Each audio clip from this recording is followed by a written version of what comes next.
nuclear issue to a later stage. Now, that's Iran right now dancing on the table. But the truth is the agreement appears to have a lot for Iran to celebrate if you take a step back and look at it, and very little for the U.S.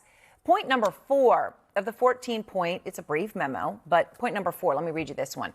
The United States of America further undertakes to remove its forces from the proximity of the Islamic Republic of Iran within 30 days after the final deal. Okay, what does that actually mean? Because the U.S. didn't put ground troops in Iran, right? I mean, what does it mean, proximity of Iran? There are nearly 24 American military sites across the Middle East that are right around Iran. Is this a deal to limit or retreat from the Middle East for America? I mean, what's going on here? When pressed for details, Trump said he hadn't even thought about when the U.S. military will leave the Gulf, as if it was a thing.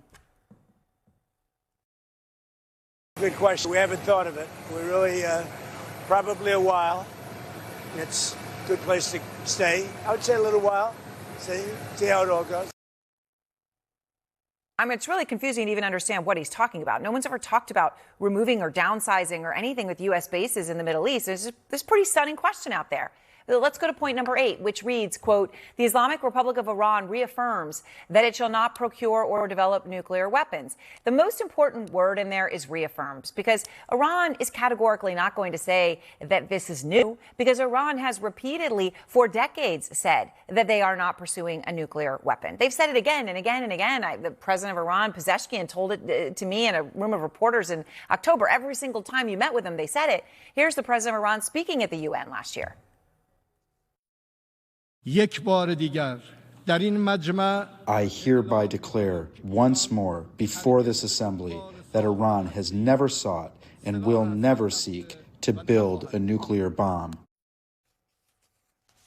So Iran has said that again and again. Now, as to whether that actually is what they were doing, well, that's the whole point of the issue. But the fact that they're saying it is not new. And point number 6, which is getting some of the most outrage for some MAGA loyalists tonight, is this, and I'll read it. The United States of America undertakes with regional partners to develop a definitive, mutually agreed plan with at least $300 billion for the reconstruction and economic development of the Islamic Republic of Iran. Okay, this is stunning. First thing I did when I saw this was just to look up how big is the Iranian economy. Well, according to the IMF, the entire GDP, the entire size of the entire Iranian economy last year was $371 billion. So the United States is agreeing that Iran is going to get reconstruction money that is almost equivalent to its entire economy. Let's put it another way, doubling the size of Iran's economy. Trump claims the money won't be from the U.S., but money is money, and that isn't the point. The U.S. is arranging for Iran to double its economy. That is money. That it means a lot to Iran. That is everything to Iran. And it means Trump is going against his own commitment that he vowed unequivocally on April 17th when he said, quote, no money will exchange hands in any way, shape, or form. Well, that is not the deal that he signed. And it is worth pointing out, for years, Trump hammered Obama's 2015 deal with Iran on this very exact point.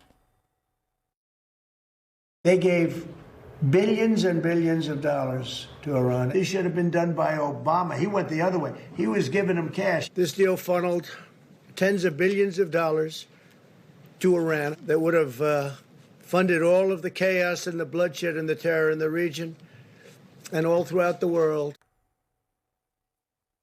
Now, I mean, I guess if you're counting how much money did Iran get from that deal, it's estimated that it was about $50 billion in the 2015 deal. So, of course, again, that's dwarfed by Trump. His number's 6 times that.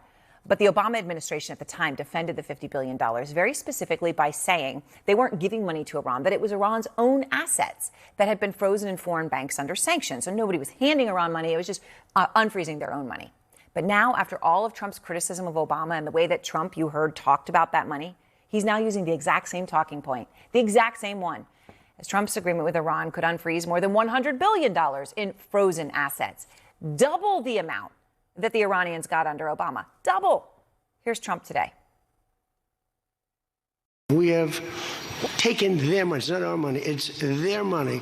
And we froze it. At a certain point in time, I guess we're going to have to give it back. Can we just pause for a second and remember him talking about the pallets of cash and all of those things and mocking that very same argument? And now here we are. It is stunning. And even